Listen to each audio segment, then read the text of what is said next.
From the jungles of Lustria to the pirate-infested shanties of Fu Chao, there are few places in this world he hasn't crossed for fame and fortune. A mercenary without equal.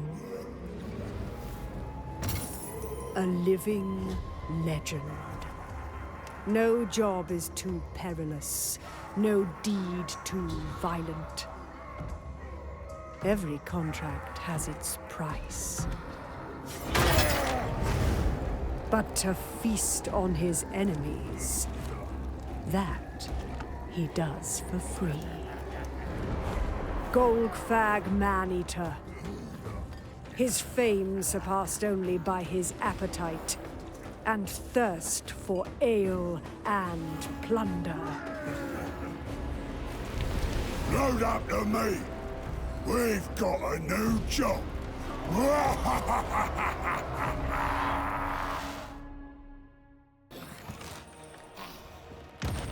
Long have we waited. RuinusInsight here, welcoming you to part 1 of a brand new Omens of Destruction DLC campaign. It's gonna be a big one, and when I say big, I do mean ogres. Golgi, the man-eater, the ogre who must not be named because YouTube will hunt you down. Anyway, before we start, thanks to CA for the early access to the DLC, and shoutouts to all of you guys. Channel stuff, check out our Discord community, and if you want to support the channel, consider joining our Patreon, becoming a channel member, or purchasing your games through our affiliates linked below. Anyway, let's check out what Golgi's all about, and what he's all about is mercenary contracts. His faction can be hired by other factions as mercenaries in their own conflicts, but as a mercenary, he can't make permanent alliances of his own. When under contract, he can travel to the client's settlements and has army-wide buffs,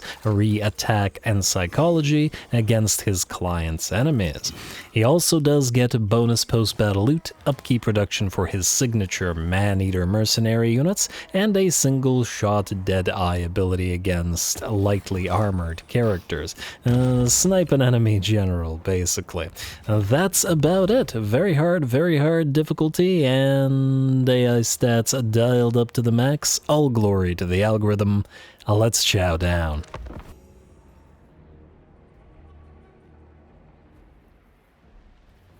New job, new start. Nice.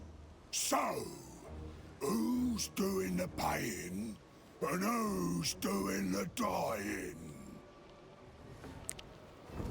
Alrighty, here we go at last. The man-eaters have arrived in the Northern Empire by the looks of it, and who's doing the pain and who's doing the dying probably refers to our first contract. And I see conspicuously we have two little starting armies beside us, which probably means that, yes indeed, we gotta choose between Nordland and Ostland as to who we will fight and who we will fight for. But we'll get to that in a second. Let's take a quick read of how the man-eaters specifically play. They're going to be a lot less sedentary than Greece's Goldtooth is going to be, obviously, meant to do the whole mercenary gig thing and travel and raise and, you know, satisfy their greed for gold, loot, and other rewards. That's why you gotta read sometimes, folks. Anyway, that's the mercenary contracts, which will change and will fight for various different factions. We use meat harvested from our armies to keep our armies fed, to sacrifice to the Great Maw for advantages,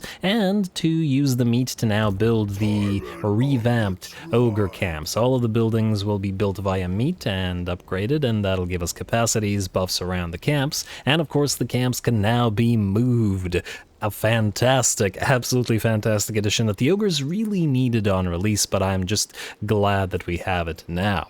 What else do we have here? We have the big names, so all the heroes and lords, for those not familiar with how Ogres do their thing, can unlock big names, which change up their Big Daddy, which change up their playstyle depending on what they get and just power them up, generally speaking. And then lastly, we got bounties, which are like mini mercenary contracts. I guess, wherein you just get a bonus for killing various jerks. Which is, I guess, generally the case for everything. But anyway, mercenary contracts. Pick Ostland or pick Nordland. We get slightly more reward for accepting the contract. So I guess we're going for Ostland first. Alright, now, what do we have here? The Empire has traded steel and strong words with our enemy for long enough. We call upon your services to deliver them something they will have no response to. Sigmar's hammer takes many forms. You are to be one of them. Expect ample recompense. I don't think the ogres have been referred to as Sigmar's hammer before, but anyway. So battle, hero actions, rating, yada yada. All right, let's accept this and we'll get into our first fight because I need to see this all in action. All right, let's get you over here. I'm Mr. Golgi. We can send Big Daddy Oko Ironbelly in. Oh, what are you again? Butcher of Heavens. Would have preferred to butcher the Great Maw here, I think, but alright. And ooh, I was about to say, I'm gonna give this a read, and I will give this a read, but we gotta get our first cinematic fight going, and then we'll give it a read and do whatever it is that we do. Go. Close victory. Oh, they got some Outriders. That'll be a little bit annoying. Maybe hopefully the Lead Belchers can take them out. They got Null Ironsides here already as well. Interesting. Not a bad little starting army. Now let's see if it gives us a good fight.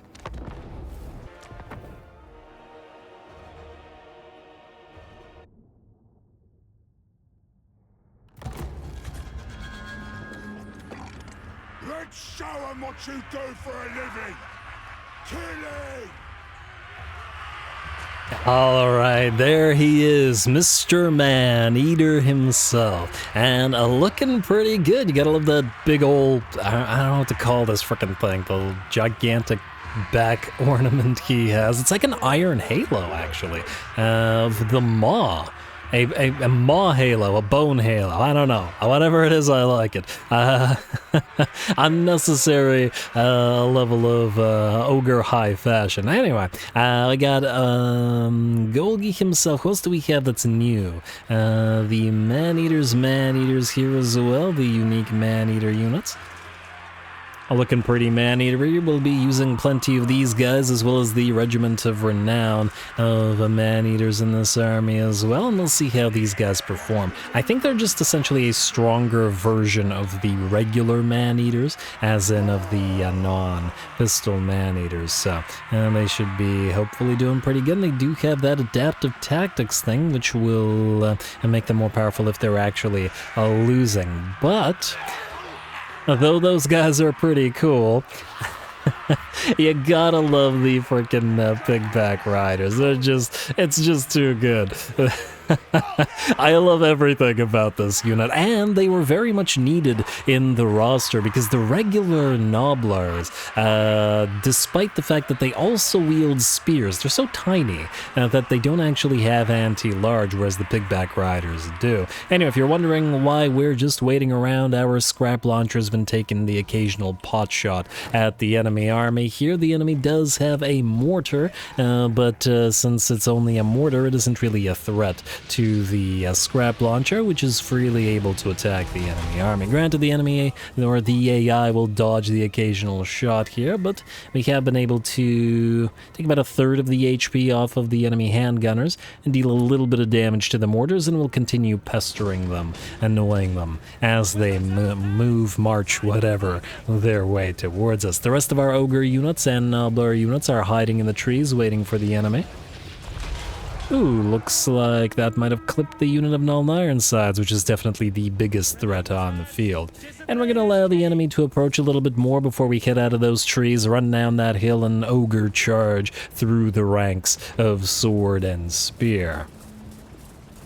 Alright, I'll see another shot from that scrap launcher. Of course, this is the first battle, so it's not like we can lose, but it is a fairly decent little stack. Especially with the Outriders and the Null Ironsides and the other two units of handgunners. Frankly, if the roles were reversed, I would be very confident in the Imperial army because the handgunners are going to be just very, very good at knocking ogres out, generally speaking. And they can fire over the heads of the other units. Anyway, time to move on in. I mean, we could have made this. Oh, nice shot from the Ogre pistol there. Could have made this a little bit less fair by hiding in the trees a little bit longer, but I figure we can make this a little bit more cinematic this way and head directly towards the enemy. Looks like the enemy does not like Mr. Golgi, and 2 or 3 of the enemy units of handgunners will all focus him down, taking about a third of his HP. The rest of our units, however, do manage to charge right on in and smash into the enemy line of swordsmen. And there we go, and that includes the man-eaters here. Let's see how well they do. They're certainly smashing those poor swordsmen asunder with great ease, but the swordsmen were never going to be a threat here, and that's why we've moved another couple of our Ogre units through the enemy / around the enemy to smash into those handgunners, just to tie them up, as we can't be letting them fire. Golgi himself has found the enemy great, or master engineer rather, and this is a horrible, horrible matchup, as Golgi will have absolutely no problem ripping that poor engineer apart, who's now down to about 20% of his HP. The 2 units of swordsmen on the left flank have completely collapsed, and the pigback riders, together with the other Ogre bulls, except that guy that just died, and this guy, I guess, are still embroiled in the fight against the swords and having a little bit of a tougher time against the enemy spears. Fortunately, most of the enemy range units are silenced. The enemy lord is booking it on out of there, and by the looks of it, the battle will be ours rather shortly. Our lead belchers haven't been able to do too much throughout the course of this battle because they've been trying to keep those outriders at bay. I managed to get 46 kills from them and from firing at handgunners, however. Given chase to whatever enemies we have, and I actually thought that these guys would be routing, but apparently not. Now, do you have a special execution animation? Maybe you do, maybe you don't, but well, he's gonna spin to win and execute the enemy lord like that. My favorite execution animation is still Valky's. The one where she sort of flies up and impales the enemy. Obviously, it only works on smaller targets, but it's a great execution animation. Anyway, with that, the ogres and the rather limited numbers of nobblers run over the remnants of the Imperial forces, and by the looks of it, the first battle is ours. The enemy did last a decent amount of time, however, at 6 minutes, I think. Several minutes of that was annoying them with our range units, but anyway, we'll see a lot more out of the lead belchers over the next few battles, I'm sure. Had to get stuck into melee for this one. All right, I want to see a volley, but we'll see more volleys. We'll see more volleys.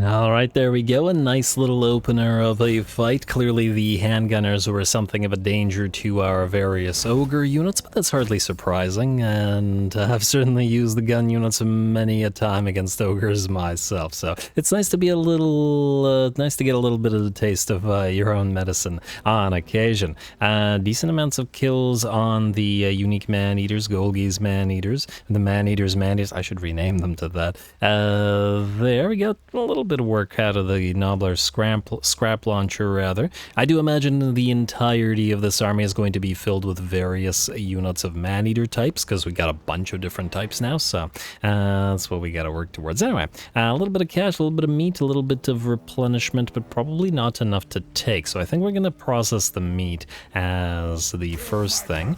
That doesn't take us anywhere near to complete client satisfaction here, but we will give this a read because I'm always a sucker for the little quest bits or lore bits. The gold wizard accompanying the Imperial envoys is almost certainly meant to convey wealth at the client's disposal, but does everything in his power to express his displeasure at the task, to the collective annoyance of both the ogre mercenaries and the Imperials with him. The burgher in the delegation concludes the negotiations before the wizard has the chance to transmute the ogre's cauldron into some prancing, meat-spewing monstrosity. I do have a feeling that they would enjoy that. Alright, mission issued. Finish the job. Complete a mercenary contract. Will do. Will do. Alright, plus 5,000 treasury, damn. Well, I guess we're gonna need it, and Golgi has unlocked his first big name, as well as a nobler chief, as well as minus 10 leadership hex, skull mantle. Alright, that's decent. Probably, I assume you can't carry any arcane items, and ooh, hello. It's also part of a... I was about to say it's part of a set, but it's kind of a garbage one. Control plus 5, I don't think we care about that, especially with Golgi's faction. Anyway, you are going to go straight into replenish troops, Mr. Butcher. Big Daddy Butcher. And we're going to give you the Skull Mantle, and you have no big names yet, but we'll take a look at those as we go. Golgi... Oh, he immediately got regeneration. Okay, well that's going to be helpful. Could use a little bit of missile resistance so he doesn't get so heavily damaged by enemy missile fire again. We'll start with Root Marcher here to increase our movement speed or movement range. And hello, Castle Von Rocken is already in range. All right, that'll be good. And what we need to see first though is what we got in terms of meat. 300.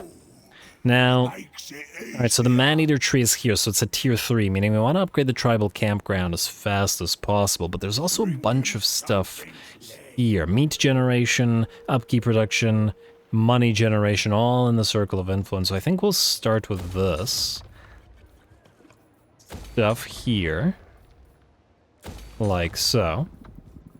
All the little buffs for the army. Ooh, we got casualty replenishment rate out of this buff as well. Do we have any meat to spare? Not really. At least not so much. How much meat would it cost to build this thing? 150. And that would drop us fairly significantly, wouldn't it? But we'd still be in this. We just wouldn't have the upkeep production. You know what? That might be worth it. We're going to go to meat transfer. And we're gonna pop 150 meat into the camp, like so. Transfer. Yes. And then we're immediately going to build up the camp pot for the casualty replenishment rate, and to some degree the gluttony regeneration ability as well. Also, do we have any... Ooh, hello. We have heroes. This is a bruiser. We got a farter, we got a maw preacher, and we got a fleet-footed one. I don't know if these guys have any mounts. I imagine they don't. Probably meant to lead your... you wanted to say boys, your bulls. Campaign movement range farter probably doesn't work. As in, it wouldn't apply to the Lord's army, so this is essentially a useless trade. Let's go with the fleet-footed guy. And I mean, if we need to rather replace him with something better, then we'll do that later. Next up, we got text to pick. Camp huddle. Camp huddle. Camp limit +1. Ooh. An early second camp might be decent, however, the cost of the meat to upgrade it is fairly significant, so maybe we don't need to start with that. We got leadership and mass for ogre bulls. And we got various upgrades for nobblers. I'm gonna say let's get the ogre breath upgrade first. We'll probably hit the camp huddle second, but we want to get a bunch of upgrades into this one before we get a second one up and running. Alright, and I believe that's all we got, which means... I was about to say we should head into our second fight, but let's check objectives. Victory conditions, what do they look like for Golgi? Complete 15 contracts, okay, that should be easy enough. Occupy, loot, razor, sack 30 settlements, easy enough again. And construct... Why does this have a check mark? Great Maw site. That was easy. It's probably a bug. Isn't a Great Maw site? Yeah, it's a tier 5 site. Well, we'll get that anyway. Eventually. Regardless of what it says. Alright, and what about the long victory conditions? So, tons and tons of mercenary contracts, 2 maxed out camps essentially, and then more camps and stuff. Alright, so yeah, basically do what you want, sandbox campaign, mercenary around all over the place. Castle Von Rocken, you're up next. And close victory. Oh, this is probably gonna hurt, but I think we are gonna auto-resolve this. I mean, this is a waste of time, let's face it. Auto-resolve? And yeah, we can gift this to our client, which will give us, well, actually not that much client satisfaction, surprisingly. But it's not like we really want to defend the territory, so gift to client. And, ooh. Is that, Nice. 6999 as our camp rate. Yeah, okay, don't be raiding Norden right now, or at least while we're doing our contract with them. No need. Shield of Scroll, Scroll of Shielding. Alright, probably gonna keep the Skull Mantle, to be honest. While Golgi, you should get Inspiring Presence immediately, but at rank 6 or so, we should wait to get his unique traits. Gotta get those man-eaters up and running ASAP as well. Can't wait for the... can't wait to try out the Eshin ones. Alright, and then you are going to get Harmonic Convergence first, and I guess we want to go into Curse of the Midnight Wind ASAP. Probably going to be the most useful with this type of army. Anyway, Golgi, you can't switch stances. I guess we're going to head down to Wolfenburg next, because, well, we still have to earn a little bit more favor. Alright, go here, or a little bit more, whatever this is called, Satisfaction. Let's get some Iron Fists, I guess, and what we'll also need to try to get is whichever building provides us local recruitment capacity. Okay, so that's the spare tent, which we're already doing. Alright, good job, Ruinous. That was totally not an accident. Alright, and I believe we're ready to end the turn. Go. Try to get ourselves a proper fight at Castle von Rakov with Valmir von Rakov there and 226 client satisfaction on offer. That should give us what we need to complete our first contract. Now we're going to have to decide what we're going to do, like where we're going to go, or maybe which sides. I mean, okay, we're probably going to be playing not both sides, but multiple sides, but we could try to keep the Empire intact by destroying their most important and annoying enemies, like Vlad and Festus and maybe even Skrolk and Azazel here. That'll probably keep the Empire intact enough so we can sack raids all around them, etc. On the other hand, we could turn on the Empire, but generally speaking, I don't know what it's going to be like in this particular version of the game, but generally speaking, the Empire falls pretty quickly, so maybe not. I'll consider it either way. What I was going to say is I might put this as a campaign vote, either probably next episode or something. That, I think, will be the way to go. Anyway, let's get more Ogre Bulls with Iron Fists. We got... how many more turns until this contract is up? Ooh, we got more contracts. Are we able to take... no, you can only take one at a time. Well, that's alright. And... yeah, we're nearly there. You, Norden Camp, since we're investing in you... stop that. Let's get to you... let's get you at least some Nobblers, because if somebody attacks this place, well, it's going to be very upsetting. Let's just say. And I believe that's all we can do once again. No need to meet transfer. I'm going to pop the all-consuming stomachs to get the tunneling stance and campaign movement range. I wonder if that... you know what? Let's find out right now. Oh, wait. What are we at? You know what? We can't do it right now, because we're just in Ravenous, so... yeah. I guess we can wait. Skip, skip, skip, skip, and turn. I wonder if these guys will be willing to sally out of Castle von Rakov? Or wait, Wolfenburg. We took Castle von Raken. Close enough.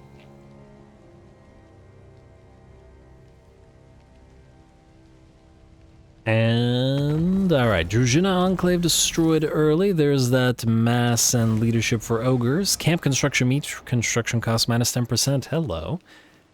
Ooh, the bounties. Capture and occupy Brass Keep. Well, you know what? There was potential for doing that anyway. Okay, so we got 2 bounties specifically for the Fecondites. Yeah, I think that's what we're gonna do. And kill Boris Todbring. Oh, wow. But we get 5,000 gold for that. We could do them both. I did say we'd probably be playing both sides. Alrighty, let's get you in here. We now have the influence of the camp, buffing us up a little bit more. Close defeat. Ooh, the 2 Pistoliers are going to be quite irritating. But I think we can deal. Let's get you here. I imagine they'll sally out. 99% sure. You can't recruit, but what we could do... let's see, power recharge... I'm gonna say let's go Feasting Frenzy. Oh wait, 70 to 181, yeah, let's do this. Confirm offering. It costs us 20 meat, but it'll power us up a little bit, considering that the enemy does have quite a lot of stuff there. You can no longer build anything, camp, so we'll wait on you. Gotta try to get a hunter up and running as fast as possible as well. And just because they get really strong with their stone horn mounts. And that just made me think of something. So generally speaking, and we're not going to be super sedentary, however, the amount of heroes that we're going to be able to get from camps is going to be fairly limited. Every single building only provides us one capacity. We can get capacities for various heroes out of actually capturing a few places, though. For example, Brass Keep, just kind of nestled in the mountains here. Yeah, maybe Brass Keep is a decent thing to do, and then keep hold of the Empire, and that'll be one settlement at least. Not sure yet. Anyway, let's do the next camp, shall we? So we can set one up and get a second army going ASAP. Alright, and I believe we don't need to actually take these. They'll just be given to us, so we're good. So skip. End turn. Let's... Ooh, hello. Oh, right, the Ogre Tyrants, the Camp Tyrants, now have a skill tree, which is lovely. We're going to go through the blue tree, I think. Recruitment cost. Here, horde building construction costs. Yeah, that's what we want. Meat gained from battles, 150% armies in circle of influence. Some good stuff. I don't really care about all the army stuff. At least not at the moment. Hopefully Gestalten or somebody doesn't attack us anyway. On the turn, let's see if Valmir sallies out. He should. It did say valiant defeat, right? I really probably should have actually built some siege equipment. Am I relying on the AI to actually try us too much? He didn't. Okay. He is suffering attrition though. Cowardly little AI. You'd think I'd be used to it by now, and it's close to feet still. I could just straight up attack. The problem, well, I mean, we can knock some holes in the walls with a scrap launcher. They have a lot of range units that we wouldn't be able to get at, though, which is the big issue here. Alright, you know what? Let's... How many turns is... Oh, it costs 20 per turn. If we don't attack now, it'll be a little bit of a waste. Alright, fine. You... No. Did we raid Norden? Nope. Let's get you building a few more... Oh, you know what? Let's get you some defenders. Let's get you some of these guys. And I think we're just gonna straight up attack. We do have 3 more turns, but I don't want to wait. Yeah.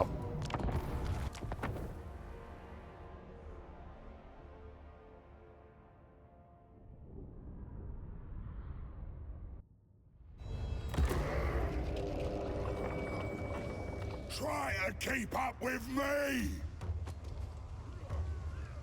All right, here we go again, round 2, and I like using the, was that a sword of some kind as a toothpick, and it completely distracted me and I forgot what I was going to say. Yes, round 2 and the first siege of this campaign. We'll see how effective we are at it, and it does remain to be seen, as it looks like the damage from the Nobbler scrap launcher against the fort tower is extremely minimal, meaning we're not going to waste our time trying to knock those down, or our ammunition, as we just don't have enough ammo. We're instead going to use the wall breaker ability or whatever it is to break through the walls and send the ogres in, with of course our more elite units in reserve, the man-eaters out there, as we don't want them to get chewed up by the enemy spears, by the enemy halberds who are over on this side, and the archers or crossbows as well.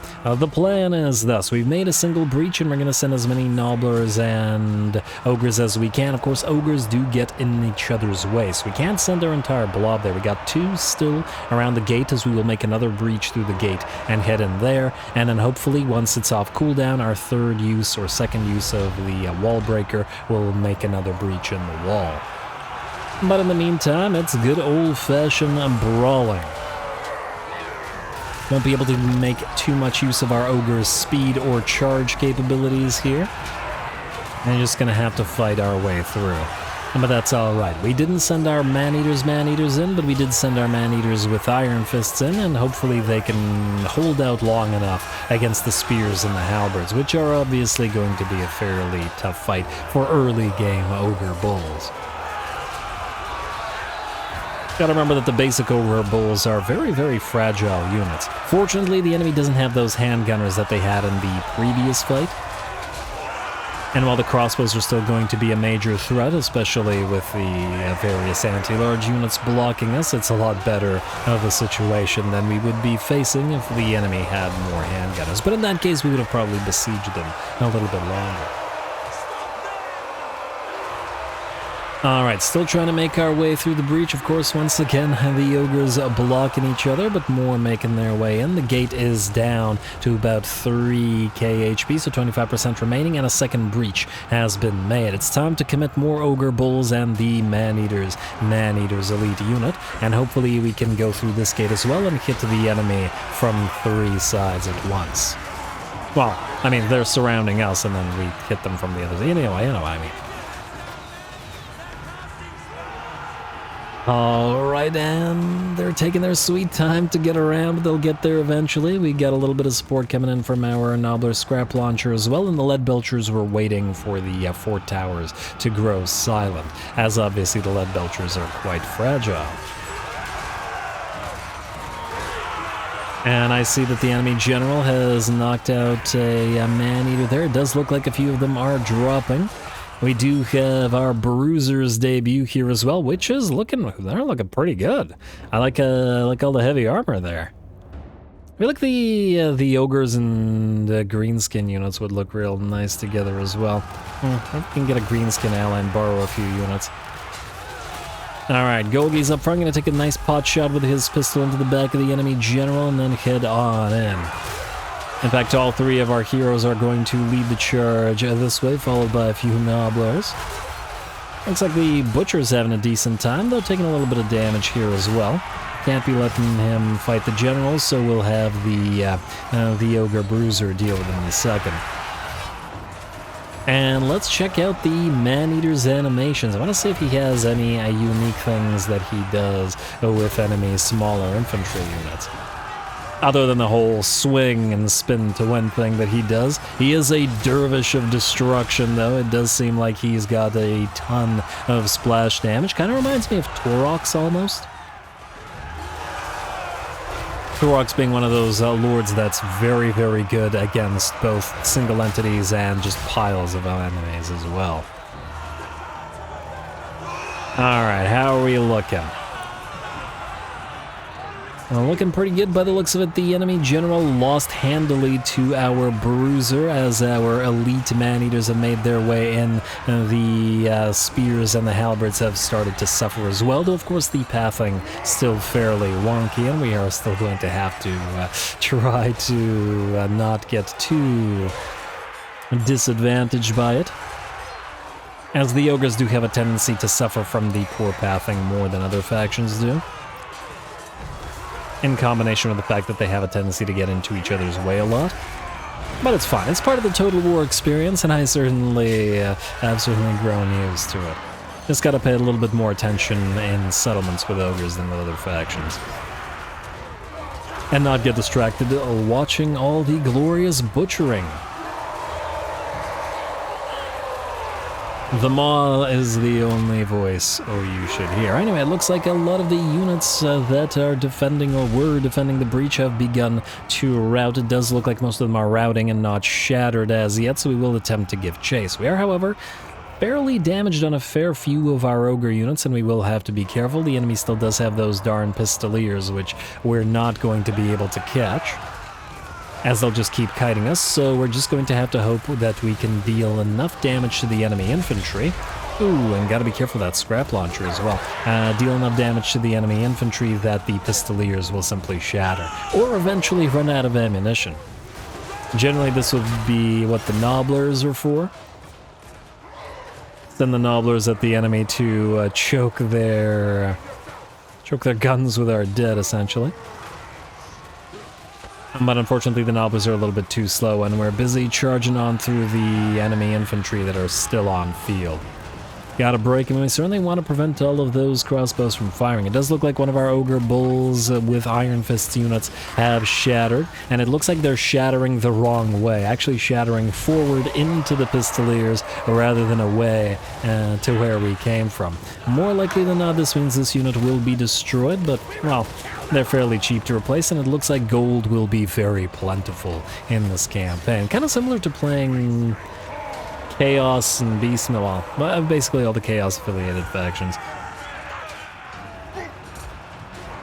which have a tendency to rack up the gold. Anyway, the balance of power is at about 70% in our favor. It does look like a fair few units are rallying, including halberdiers and swordsmen back here, another unit of full HP crossbows. And ooh, we got the Bruiser and Golgi fighting a massive pile of infantry as well. I'm gonna enjoy those animations of his a little bit more while we try to give chase to the rest of the enemy here. The enemy is certainly, well, they're giving us a fight in this siege. I gotta appreciate it.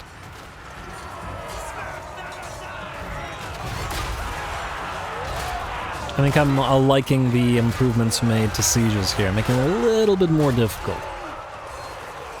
At least in the early game. Of course, mid to late game, I don't imagine sieges will be much more troubling than they ever were, but that's just the nature of overpowering the AI. Anyway, it looks like Golgi held the bridge, or took the bridge essentially by himself. We're going to back off the rest of the units to continue chasing. And any units that rally will have to rally and then go through Golgi once again. He's probably racking up a decent kill count, 132 kills, pretty darn solid here. And the rest of our units are dealing with those that have rallied as well. Decent leadership buffs on the enemy. I mean, granted, we are using very hard difficulty with the AI stats modified to max, so I'm gonna take him a while to break. But it looks like our own leadership is relatively okay as well, despite the fairly heavy damage that some of our units have suffered. Alright, unfortunately camera won't go much... Oh, wait, never mind, I found a... There we go.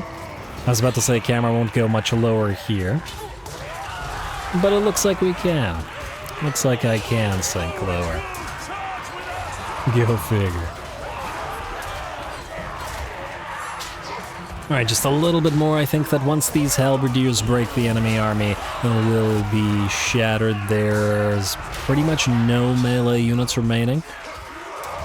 And I imagine the leadership on the remaining range units is quite low as well. Plus there's army losses and lord losses, or lord incapacitated or dead. Halberdiers are wavering, down to power 80%. Trying to use our mass to essentially push forward into the enemy halberdiers, once again trying to avoid the ogres getting into each other's way too much. How did the elite units do here? If I can find them in here. Not the man-eaters with Iron Fists or the Ogre Bulls, the Golgi's man-eaters. 120, not quite as many kills as Golgi himself, but that does feel appropriate. 187 still, he held that bridge until the end of the combat. Lovely. Battle is ours, Golgi looks pretty happy about it, and the Ogres can feast. Maybe we'll throw at least a couple scraps towards the Nobblers, but I'll think about it.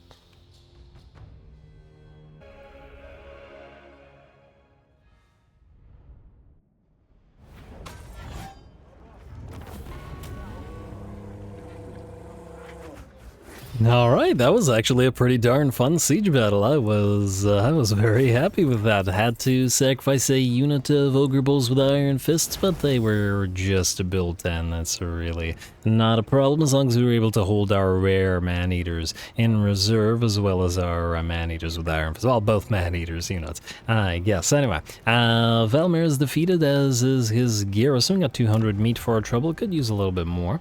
Now, we could give this to the client. Actually, I guess we should. It's a decent amount of additional satisfaction, decent amount of gold and stuff like that, and it's not like we're looking to hold on to this place, so give the client, sure. Alright, and our first contract now fully completed. Big names unlocked. Impenetrable Gut Thrug Fingertaker. Not bad. Sometimes ogre names feel like they could be green skin names as well. Although they're a little bit more, the ogre names, I mean, are a little bit more gut-centric, I suppose, which is as it should be. Anyway, Golgi, I would like you to replace that which you lost, so stay near Wolfenburg, I guess. I'm gonna take a look at these big names as well. And we'll take a look at the satisfied client thing. And a forbidden rod, which ain't too bad. And Osland destroyed. Well, that's, 930 meat. Yes, please. And I guess the contract is automatically succeeded once the faction is completely destroyed. Ooh, Festus is here as well. Gotta get his defeat rate. And Throts. Yeah, you know what? Because of the enemies that have good defeat traits around here, we're probably best attacking Festus and Throt at the very least.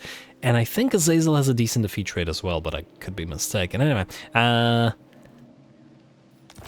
do we have finish the job? Another 5,000 gold. Nice, nice, nice. We're up to 21k. Not that that helps us upgrade you, but okay. But upgrade you we shall. There we go. 400 meat into the camp. Then we will want to build 2 more iron fists to replace the ones we lost. Probably want to transfer a little bit more meat as well. Now, we can upgrade both of these for 150 each, which ain't too bad. The other option would be to go for the pack cave and try to get that hunter on field ASAP, plus the saber tusk packs, which I think are going to be useful for getting around faster enemies. Wouldn't have been useful at all in that particular battle, though. Yeah, alright. Let's meat transfer, let's say we need to be above 338, eh? I'll do 300. Alright, like so. 300 will enable us to A, build the hunter camp, pack, whatever. And I guess we want to get the butcher recruitment, although we're probably maxed out because we started with a butcher, so that doesn't really help us as much. The meat generation is fine. It does give us additional 10% meat gained in battle, though, as well. Does this double the amount of money you generate? Doesn't quite double it, but still not bad. Fire belly is also an option, but we're not looking to raise too much of this place, I think. We want to keep the Empire intact, so we'll be transferring their stuff to other Imperials. We will need the Nobbler thing, especially for another army. Obviously, we're not going to be Nobbler heavy in the Man-Eater's army, because it's going to be full of Man-Eaters.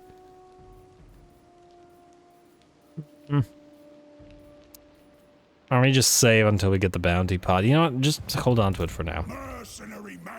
Now, you know what? Let's get the meat bonus. It'll just mean more meat to spend after. Feastier it is. Alright, and I believe there's nothing else to do.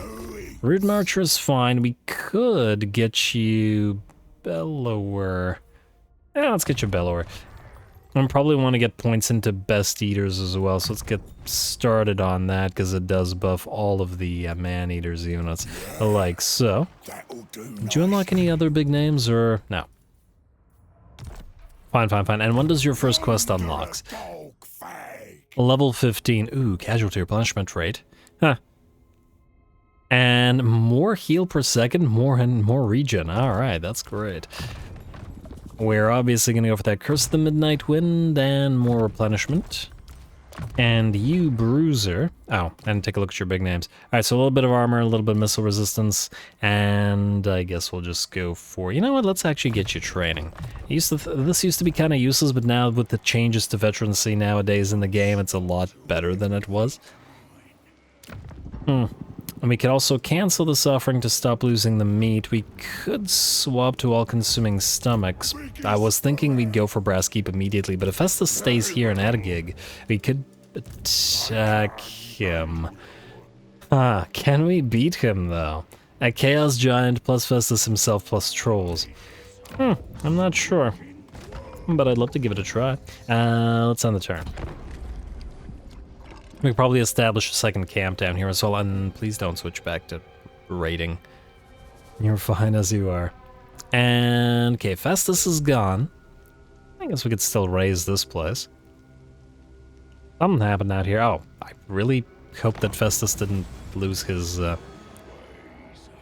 main stack. Deploy camp, yes, we will do this momentarily.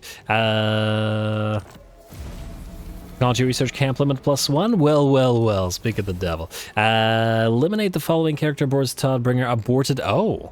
I think he just died, probably got killed by Festus. Go figure. This was a worthwhile quest, too. Earn 5 big names across all characters, working on it. Mercenary contracts. Hockland would like us to attack the Fecondites, which is what we're gonna do. Decent rewards. Some nautical blueprints would be nice, but can't do it right now. Especially since these guys are far. Well, I guess we can use the teleportation stance, but I do still like this, because I still think we should keep the Empire intact. Yeah. Alright, accept contract. Alrighty, plus we still have that bounty on Kygast, I believe, yeah. 8 turns on Kygast and 8 turns on Brass Keep. Lots and lots of stuff for this. Now, is this saying the same stuff? No, it isn't. Ooh, they're different every time. I love it. As they meet the Imperial delegation, the members of the company are confused as to why one of their number is part of it. Later it turns out it is not an ogre mercenary dressed in scavenged human clothing, but an actual denizen of the Empire. It is unclear whether his presence would predispose them towards or against the offer they are about to receive. So, an Imperial noble eating just as well as the ogres, if not better. Let us go for... I do like the magic item drop chance. Is there any immediately close? Casualty replenishment track. Yeah, I wouldn't call it immediately close, though. Diplomatic relations with all factions.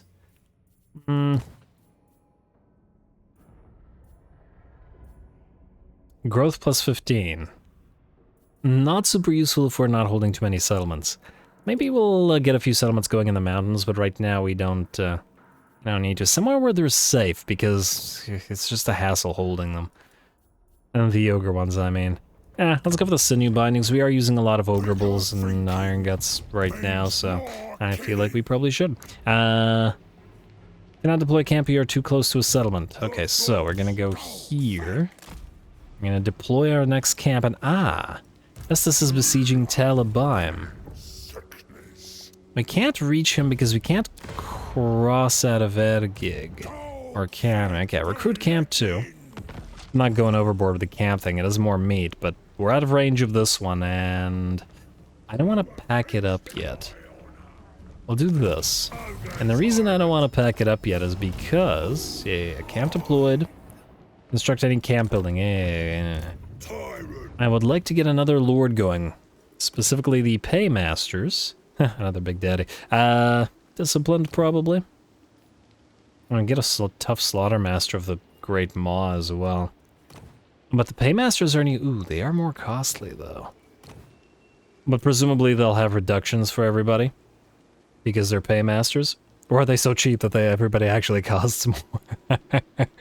Let's find out. Gaunt. I don't think that's a good thing to be called when you're an ogre. But anyway. Spamming a little bit in the way of Iron Fist, and I just want to see what your unique traits are. A little bit of extra recruitment buffs. We could use you as a recruiter lord, potentially. Probably not with this trait, but... There's potential for it. Alright, melee attack and melee defense buffs. Combine that with discipline, that's not bad. Big duration for Cash Cascade. Various buffs. Well, yeah, obviously you're going to be various buffs. There's that upkeep reduction. Okay, so it's not an increase. Alright. Start on that. This allows us to continue advancing with Golgi.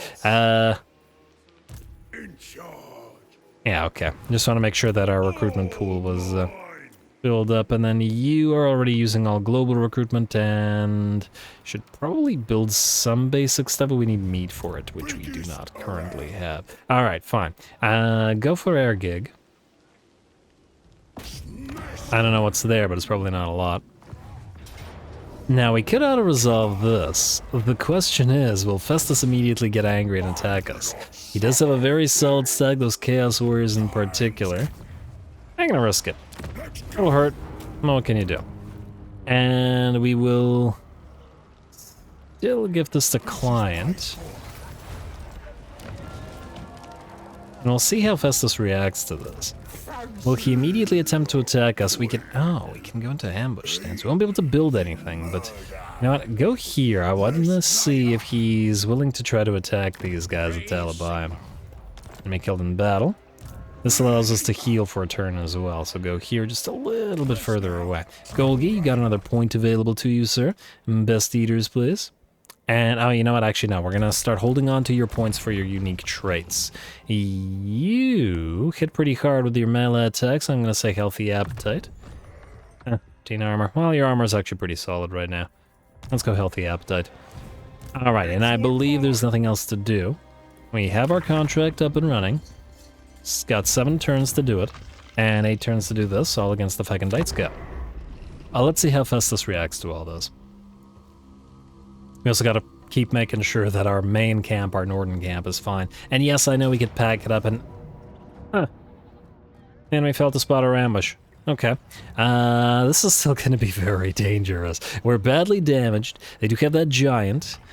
Exalted hero and Festus himself. Hopefully we can mob Festus with our heroes and kill him. See if we can do it. Go.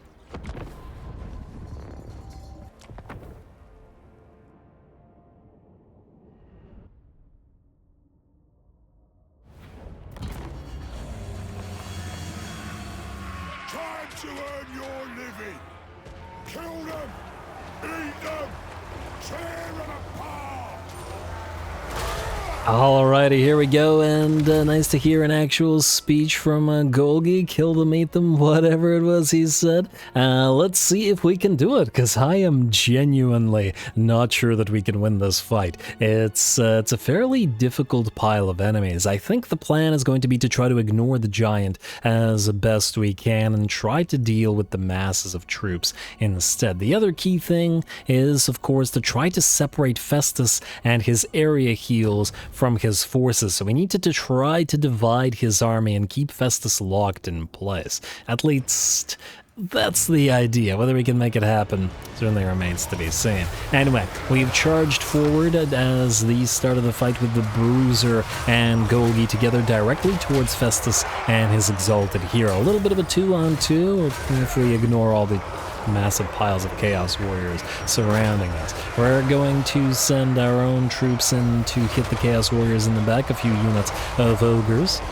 Ogre Bulls specifically, and it does look like the Giant will be joining in as well. Our units of Lead Belchers were firing away at the enemy Chaos Warriors, doing that much-needed armor-piercing damage, but it does look like the enemy will react to that by sending a pile of Furies towards us. But that's alright, while they do manage to tie up the Lead Belchers a little bit, we did keep 4 units of Ogre Bulls back, as well as a unit of Nobblers and the Butcher. Kept them all back here just to keep the range units safe, as I do imagine they're going to be very much critical to winning this particular battle. While the Lead Belchers may be tied up, our Scrap Launcher continues to fire into the biggest blob of enemies we can find, which is down here. Marauders and Chaos Warriors and Hounds of Decay working together while we attempt to hold the enemy back.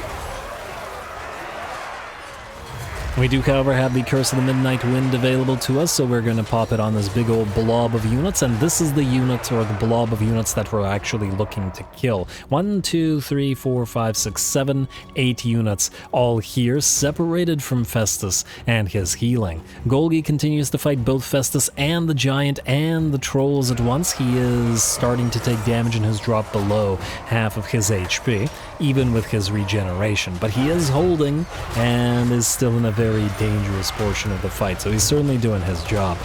There we go, the Lead Belchers have essentially moved to the enemy's flank and are now firing parallel to the deployment of the enemy here. This should allow us to do a massive amount of damage to those blobbed up units, especially in combination with the Scrap Launcher. There we go. Just gotta make sure that our Nobblers and our Ogre Bulls hold long enough to allow our Lead Belchers to dish out the hurt. And there we go. Every cannon shot knocking back a couple of those Chaos Warriors. Ooh, gotta be careful with our own units moving forward with their masses. That'll be dangerous. But it does look like this portion of the battlefield, the right flank, is on the verge of collapse. The Nurglings are melting away and most of the Chaos Warriors are running. It does look like Golgi has suffered enough damage and has in fact gotten to his max heal, or his healing cap, and will have to back off. Festus can out-heal Golgi, go figure. Golg figure. Giant, of course, still pretty much at full HP. We're going to have to use the man-eaters to hold the Giant back. Doesn't look like it's going to be an easy time dealing with either the Trolls or Festus while they're all in this blob. That said, we're going to still have to keep them penned up here, even if it does offer them additional healing. The rest of the enemy army is routing, but they are not quite broken, and we need them to shatter. So the rest of our army will work on chasing every single unit that they can until they are shattered for good. We're going to allow, hopefully, our lead belchers to hit the enemy Trolls and Chaos Warriors, just as they were doing previously. Massive pile of dead ogres and nobblers on both sides of the map at this point. The battle is very, very close and remains 50-50 4 minutes in. Usually ambushes are over in like 30 seconds, so this is fantastic. And not so fantastic for these ogre bulls. 5 units left, and these are 8 units left, both below 10% HP, and both are ready to rout. The Golgi's man-eaters still managing to hold off the Chaos Giant in between harmonic convergence, giving them a massive amount of melee defense. Hopefully they'll be able to hold a little bit longer. Looks like the enemy exalted hero has peeled away from the blob where we've kept Festus penned in and is attempting to chase down our butcher. I'm sure he'd be able to defeat him in a one-on-one easy enough, but it won't be a one-on-one as Golgi and his bruiser then join the butcher, and the 3 heroes will smash that poor exalted hero.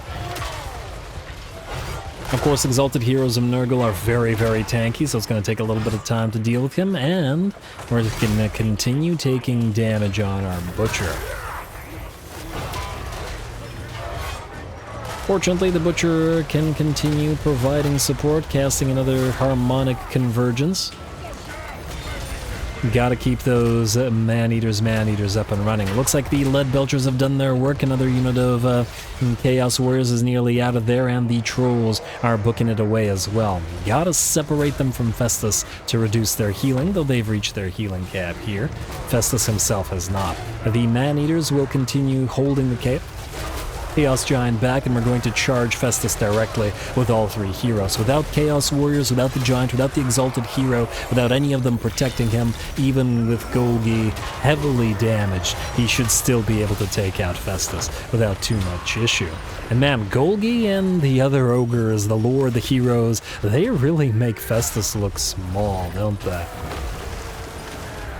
And he's not a tiny guy, but damn.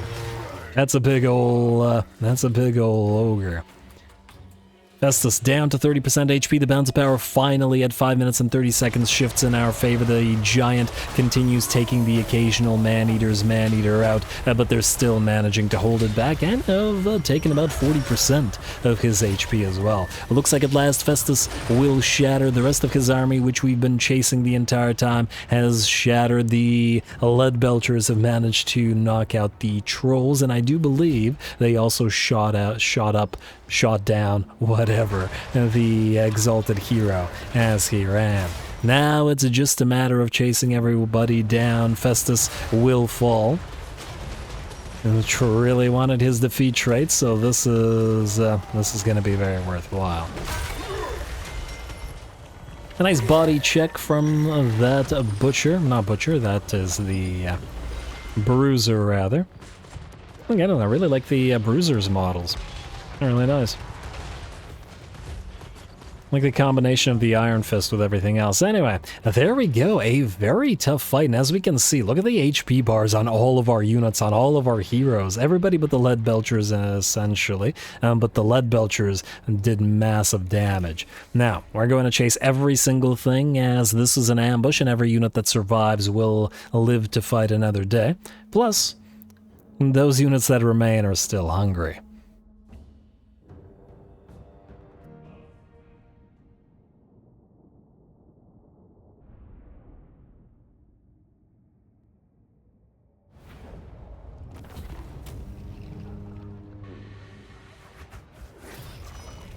Man, what a fun fight. I can't believe we had such a great fight so early already. I enjoyed that so much, and it was so darn close, down to the wire. Maybe I shouldn't have even taken that battle, as in it was very, very risky to do so, as we could have lost our entire army. But hey, it paid off, even if just barely. So,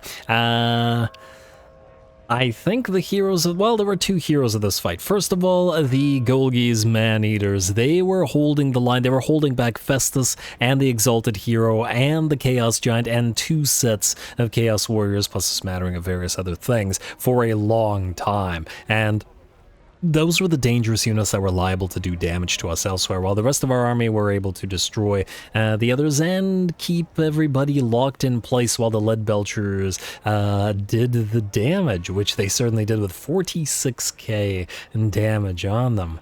Makes me think that, I mean, it wasn't going to be a ranged army, but they've proven themselves pretty heroic. These guys are definitely going to need a name after that performance. No doubt about that. Anyway, frankly, the post-battle results, or the post-battle rewards rather, are kind of man. 4% replenishment is so little that I think we're going to still take the meat. Festus's army is effectively destroyed. And since we're in range of our camp, we should still be able to heal up. These guys are going to keep rebuilding, but I don't imagine their rebuilds are going to be nearly as powerful as what we've got. And recruitment cost reduction for Nobblers and Pigback Riders.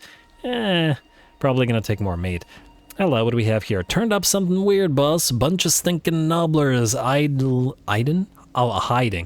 in a cave, only their noses ain't so big. Don't seem quite so dumb as the usual kind either. Of course, they'll do what we tell them once we've knocked them about a bit, or we could just scoff them. Feast on the goblins. Nobblers don't taste great. Far too stringy, innit? Maybe these little nose types will have a bit more fat on them.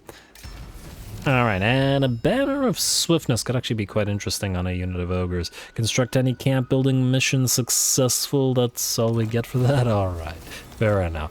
And Doctor Retired. This is why I was so dead set on grabbing that Festus defeat trait. 5% casualty replenishment rate is just fantastic. And you guys have seen me spam as much of the casualty replenishment rate as possible already.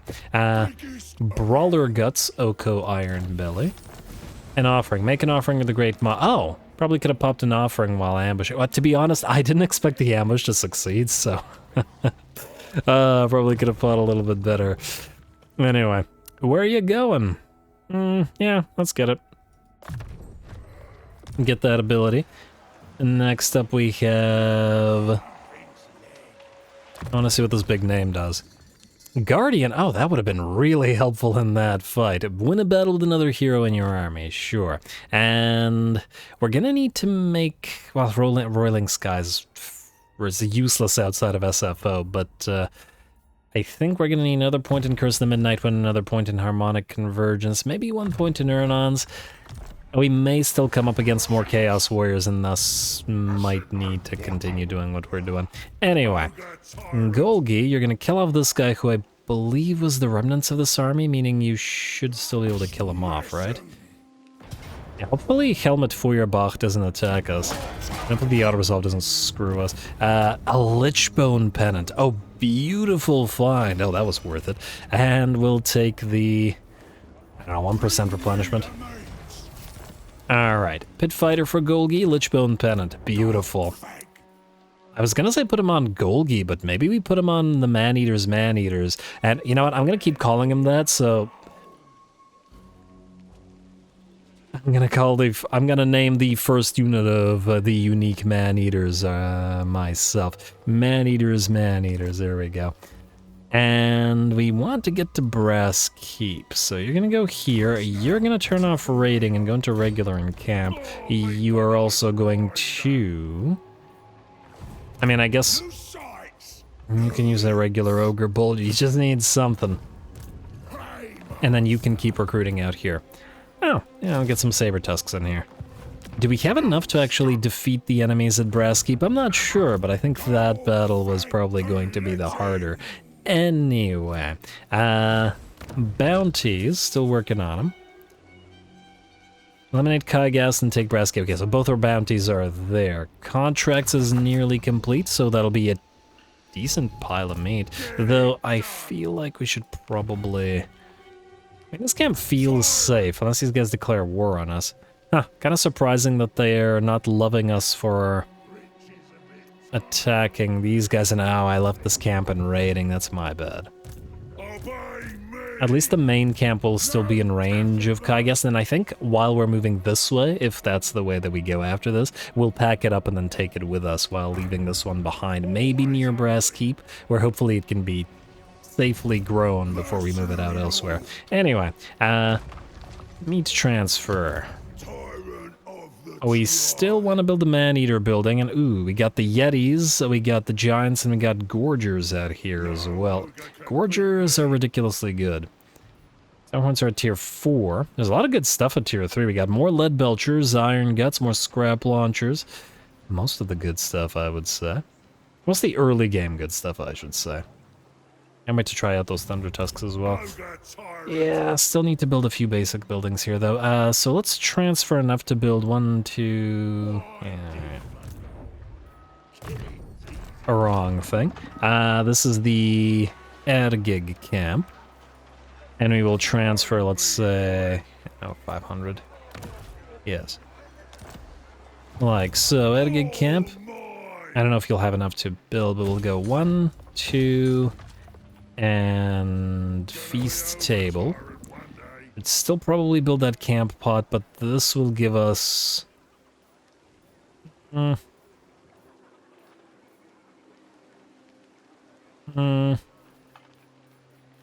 won't give us some bigger army in here, so that doesn't help. You know what, go for the camp pot first. Alright, and once we transfer a little bit more, we'll be good. Then you are going to go into bed a-campin'. And we'll save that for when we can get... Ooh, we can get hunters now. What do we have here? Fleet-footed, another farter, and disciplined. Assuming that this works for heroes still, we're gonna get you, Glorub. And just out of curiosity, what do we have in terms of big names? Now, I can't remember, there used to be either a name or an ability that removed the rampage from the saber tusks, making them actually a lot more useful. And by the looks of it, and the fact that I'm not seeing it here, it's probably a big name, which you unfortunately don't have. You're more of a fighty guy. All right, we'll just put you in the. I'll just put you in the other army. We should probably get a firebelly going as well. And a butcher of the maw. Oh, we're losing money, but that's fine. That's fine. All right, we'll end the turn. Let's see what these guys do. And oh, damn. I've been having so much fun that I didn't realize we're essentially out of time here. Just see if Kaigas tries to run away or stays here.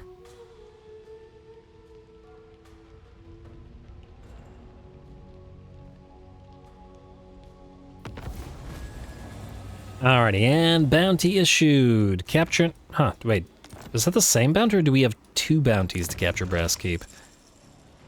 Ah, 2 bounties to capture Brass Keep. Oh, we're gonna get a major influx of cash next turn, but this, by the looks of it, will have to be an actual fight, because we've got the defenders at Brass Keep, got 2 units of Ogres there, we got Doggos, got 2 exalted heroes, which will potentially be a problem for us, but nonetheless, I'm sure we can take them, but we're gonna have to do so at the start of next episode. So, I'm gonna call it here, and, well, we'll see where we advance after we're done with Brass Keep. You guys let me know how we figure we should take our path of money and meat, because I'm still not entirely sure. I was thinking we go up to Azazel just because I want Throt and his defeat trait, but after that, well, the world's Man-Eater's oyster. So anyway, stay tuned for more Man-Eater. Don't forget to leave those likes and comments below. All glory to the algorithm, and thanks for watching.